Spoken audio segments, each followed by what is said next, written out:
안녕하세요. 오늘의 사연은 대리운전하는 아버지를 조롱한 사돈을 끝내 주먹 날린 그날 딸의 인생이 무너진 안타까운 사연을 전해드리겠습니다. 어르신 삼성동으로요. 차에 올라탄 중년 남성은 술에 취한 채 인상을 찌푸리며 말했다. 나는 아무 말 없이 시동을 걸고 조심스레 골목길을 빠져나갔다. 오랜만에 강남에서 콜이 잡힌 터라 긴장도 됐지만 이 시간에 나와 같은 대리기사들이 얼마나 많은지 알기에 작은 운에도 감사하고 있었다. 하지만 그날 그 강남의 밤은 내 인생을 송두리째 뒤바꿔 놓는 밤이 될 줄은 몰랐다. 도착지 인근의 고급 레스토랑 앞에서 차를 멈췄다. 그런데 그 순간 뒷좌석 손님이 창밖을 바라보며 말했다. 어이, 저기 사돈 아니야? 나는 반사적으로 고개를 돌렸다. 그곳엔 딸의 시아버지가 그의 친구들과 함께 서 있었다. 그는 나를 보는 순간 얼굴을 찌푸리더니 피식 웃으며 말했다. 어이쿠, 이게 누구야? 우리 사돈 양반 아니신가? 이 늦은 밤에 대리기사 하시네. 허허, 시대가 변하긴 했어. 주변의 남자들이 웃었다. 비웃음이었다. 나는 아무 말도 하지 않았다. 그냥 고개를 숙이고 인사를 했다. 손님을 내려주고 차를 돌려 나오며 가슴 깊숙한 곳에서 무언가 뜨거운 것이 올라왔다. 부끄러움도 분노도 아닌 억울함이었다. 집에 돌아오자 아내가 내 얼굴을 보고 말했다. 무슨 일 있어? 얼굴이 말이 아니야. 나는 그냥 고개를 저었다. 그런데 다음 날 전화가 왔다. 딸이었다. 아빠 대리운전, 진짜야? 아빠가 직접 운전하신 거야. 그래. 왜? 어제 시아버지가 봤대. 아빠가 대리기사인걸. 나 진짜 미치겠어. 체면이 있지, 아빠. 체면. 그 단어 하나에 나의 수십 년이 무너져 내렸다. 나는 오직 가정을 위해 살았다. 아침 일찍 출근해 밤늦게 들어오고 회사에서는 욕을 먹어도 집에서는 아이들 학원비 걱정에 허리띠를 졸라맸다. 모든 재산을 아이들 결혼에 쏟아부었고 퇴직 후에도 가족에게 부담 주지 않으려 탁송과 대리운전을 하며 살아왔다. 체면이 그렇게 중요했으면 그때 왜 나한테 손 벌렸냐. 나는 한숨을 내쉬었다. 딸은 계속해서 말했다. 부탁이야, 아빠. 이제 그만해. 대리운전 그만해줘. 생활비는 우리가 보탤게. 제발, 창피해 죽겠어. 나는 딸의 전화를 끊고 핸드폰을 내려놨다. 그리고 거실에 멍하니 앉아 창밖을 바라보았다. 눈이 내리고 있었다. 겨울이었다. 며칠 후 작은 딸에게도 연락이 왔다. 아빠 언니 시댁에서 난리 났어. 아버지 대리운전 한다고 이제 가족 모임도 끊겠대. 돌잔치도 취소하겠다고 하고 아빠가 그만두면 안 돼. 그냥 당분간만이라도. 나는 조용히 물었다. 내가 그렇게 창피하냐? 딸은 말이 없었다. 그 침묵이 대답이었다. 그날 밤 나는 짐을 쌌다. 가방 하나에 옷 몇 벌, 그리고 지갑 하나. 아내는 묻지 않았다. 그저 묵묵히 고개를 숙였다. 나는 현관문을 나서며 말했다. 딸들 보기 싫은 아버지로 살지 않을게. 그냥 없는 사람처럼 살게. 찜질방에서 며칠을 지냈다. 낮에는 탁송, 밤에는 대리. 거리의 불빛은 쓸쓸했고 밤은 길었다. 하지만 마음 한구석은 이상하게도 평온했다. 아무에게도 기대지 않고 눈치 보지 않고 살아가는 삶. 그게 이렇게까지 서글플 줄은 몰랐다. 딸들에게서 연락이 오지 않았다. 아내도 말이 없었다. 나는 점점 세상에서 지워져 가는 느낌이었다. 가끔씩 딸들이 어릴 적 손잡고 뛰놀던 공원을 지나칠 때면 눈물이 났다. 그 시절 나는 슈퍼맨이었다. 뭐든지 다 해줄 수 있는 아빠였다. 이제는 존재 자체가 창피한 사람으로 전락했다. 그렇게 나는 사라져갔다. 거리의 그림자처럼. 내가 집을 나온 지 일주일쯤 되었을까. 아내에게서 처음으로 문자가 왔다. 괜찮아. 어디 있는 거야? 나는 답장을 하지 않았다. 아니, 하지 못했다. 뭐라고 해야 할지 몰랐고, 그냥 아무 말도 하기 싫었다. 이 나이에 자식들 눈치 보며 살아야 하는 게 맞나 싶었다. 그런데 그런 생각을 하면 또 가슴이 저렸다. 그 애들이 그렇게 자란 건 결국 나 때문이었다. 체면 따지고 남의 눈 의식하는 부모 밑에서 자란 아이들이니 그럴 수밖에 없었을 것이다. 그날 밤도 나는 한 콜을 받아 잠실로 향했다. 손님은 30대 초반의 부부였다. 아내는 남편에게 기대어 꾸벅꾸벅 졸고 있었고 남편은 연신 내게 고맙다고 했다. 이 시간에 이렇게 고생하셔서 어쩌죠. 요즘 대리기사님들 덕에 안심하고 술 마실 수 있어요. 감사합니다. 그 말을 듣는 순간 가슴이 먹먹해졌다. 누군가는 내게 고맙다고 하는데 내 자식은 내가 부끄럽다며 얼굴을 돌렸다. 나는 웃으며 대답했다. 아닙니다. 안전하게 모시는 게 제 일입니다. 다시 찜질방으로 향하며 나는 어릴 적 딸들과 손잡고 걷던 한강공원이 떠올랐다.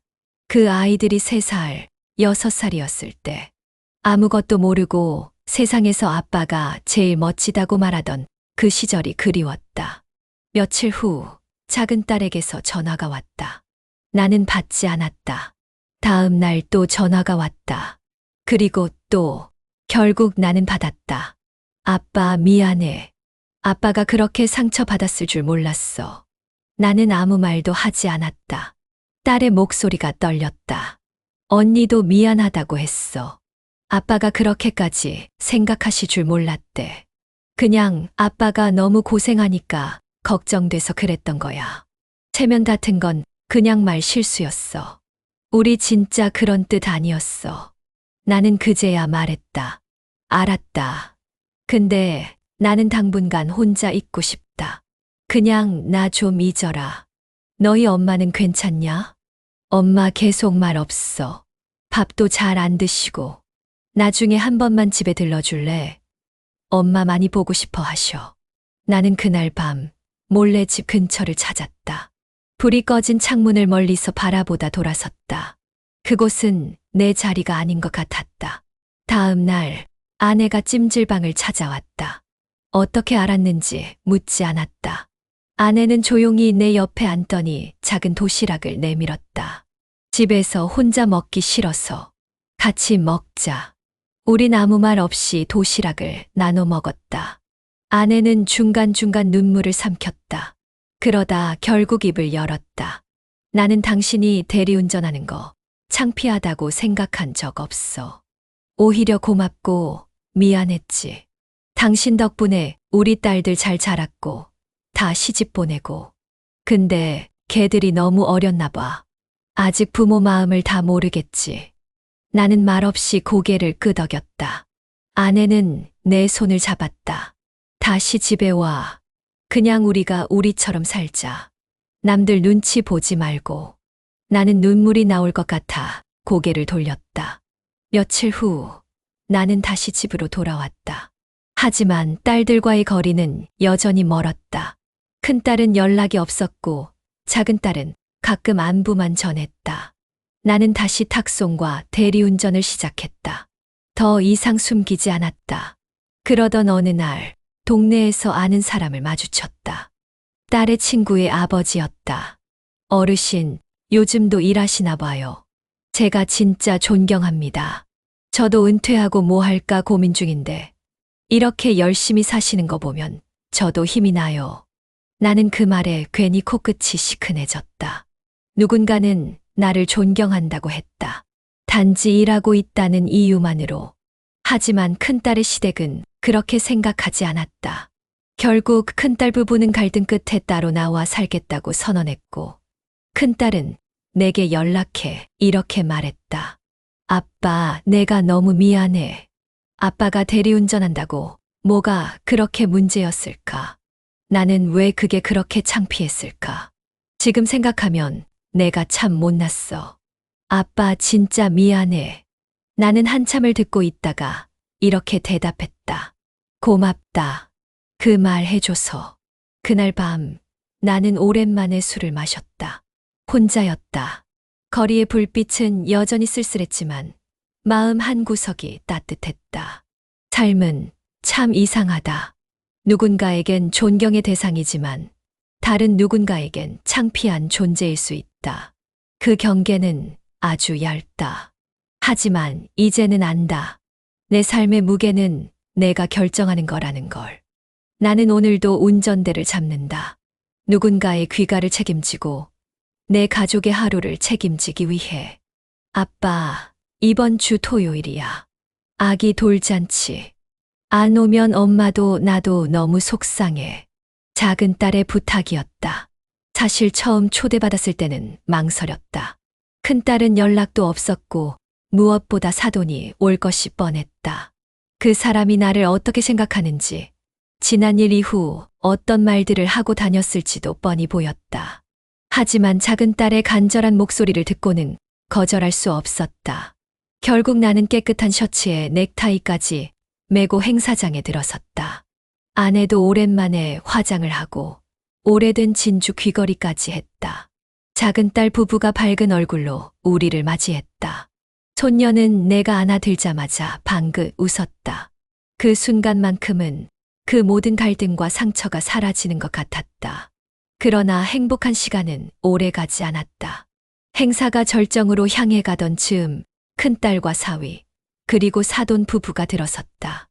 사돈은 벌써부터 얼굴이 붉었다. 손에 들린 위스키 병이 불길함을 예고했다. 어이, 사위 아버지 잘 지내시나? 사돈의 목소리가 멀리서도 들릴 정도로 컸다.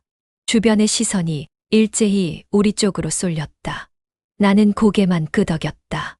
대화를 피하고 싶었지만 사돈은 일부러 나를 향해 다가왔다. 요즘은 대리운전 하신다면서. 아이고, 자식들 다 출가시키고도 운전대를 못 놓으시네. 존경스럽습니다. 정말. 나는 애써 웃었다. 주변에서 머쓱한 공기가 감돌았다. 작은 딸이 불안한 눈빛으로 나를 바라봤다. 아내는 입술을 꾹 다물고 있었다. 사돈은 잔을 비우고는 다시 큰 소리로 말했다. 아니 근데 우리 쪽 식구들 다 아는 얘긴가? 이 사돈 양반이 대리기사라는 거. 하하하. 아니 괜찮아. 요즘 세상이 어떤 세상인데.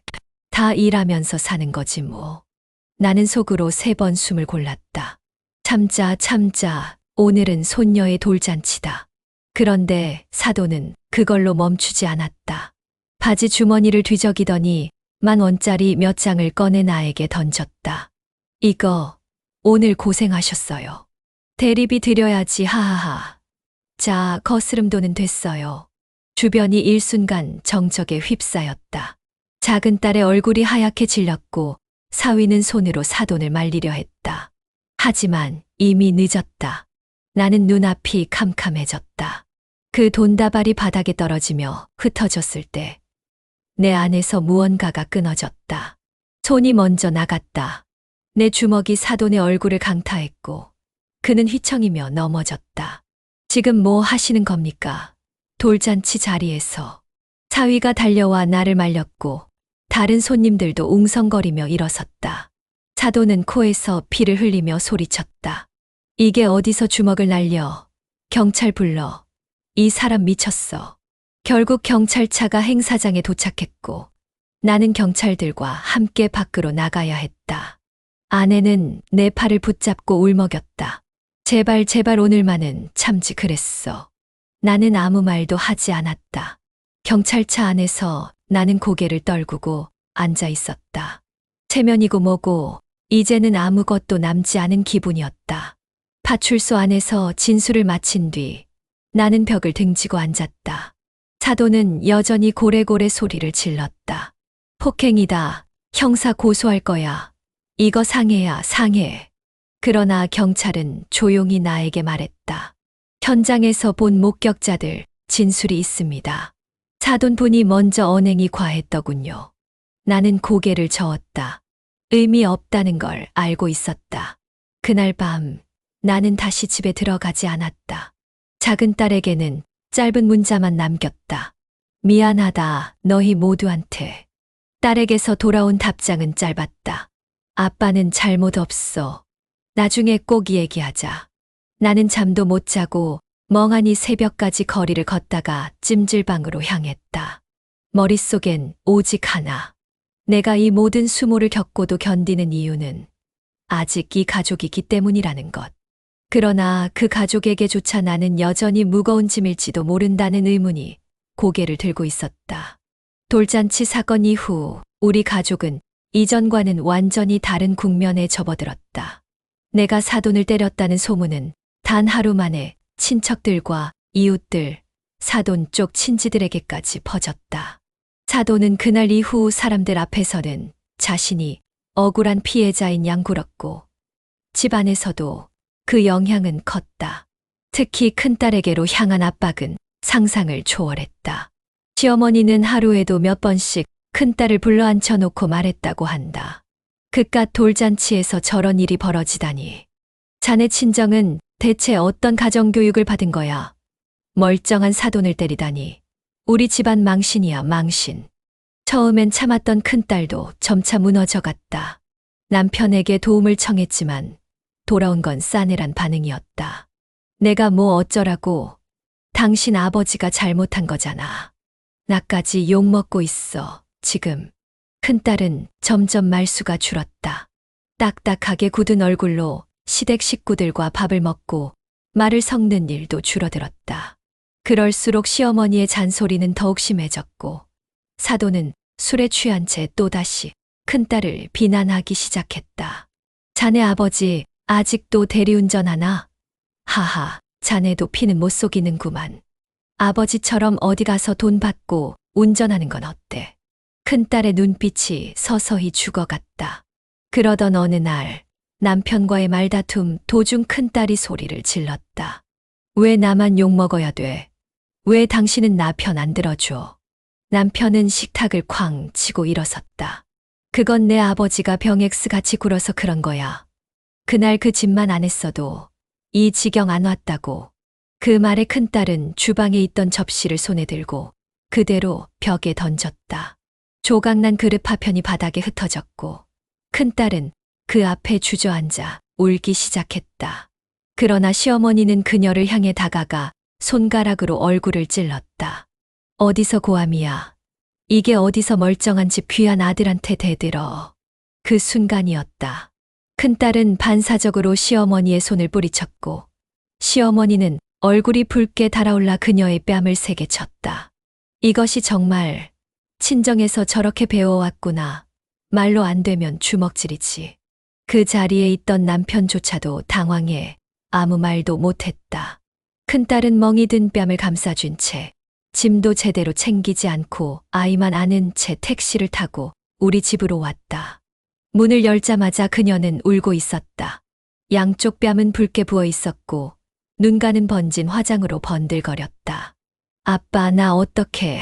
나 이제 진짜 모르겠어. 나는 딸을 품에 안고 아무 말도 하지 못했다. 그저 그녀의 떨리는 어깨를 잡고 있을 뿐이었다. 아내는 아무 말 없이 부엌에서 수건을 가져와 얼음찜질을 만들어 딸의 뺨에 대어 주었다. 딸은 계속 울었다. 나 이제 못 살겠어. 매일 눈치 보고 사돈 얼굴만 보면 숨이 턱 막히고 남편도 나한테 짜증만 내 시어머니는 나 때렸어. 아빠, 나 정말 잘못한 거야. 나는 말없이 딸의 손을 꼭 쥐었다. 마음이 찢어질 듯 아팠다.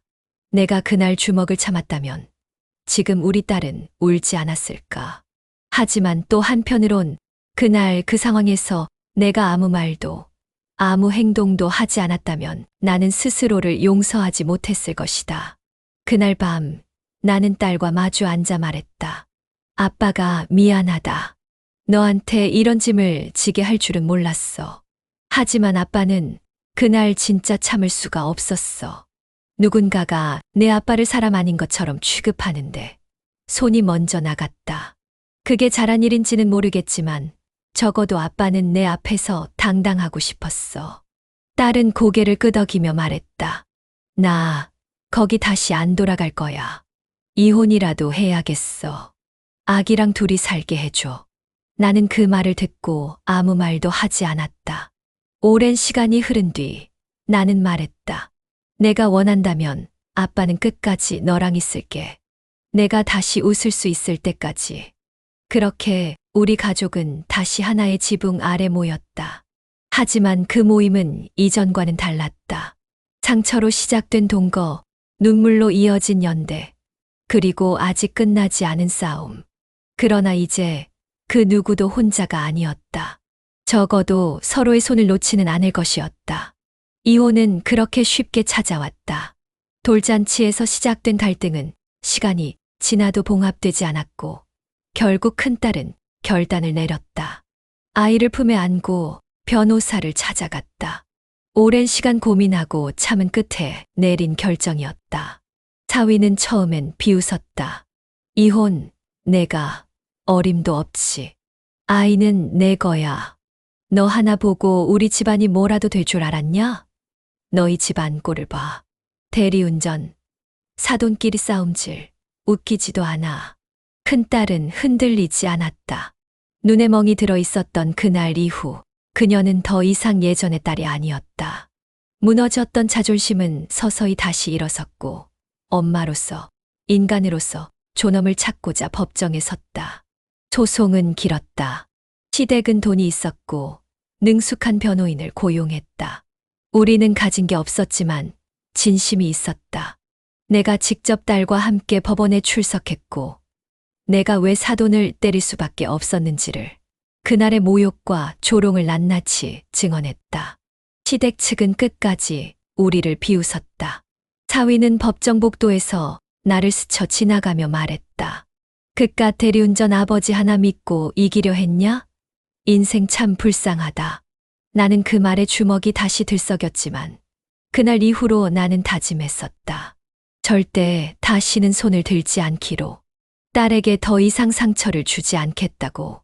결국 긴 소송 끝에 재판부는 양육권을 딸에게 줬다.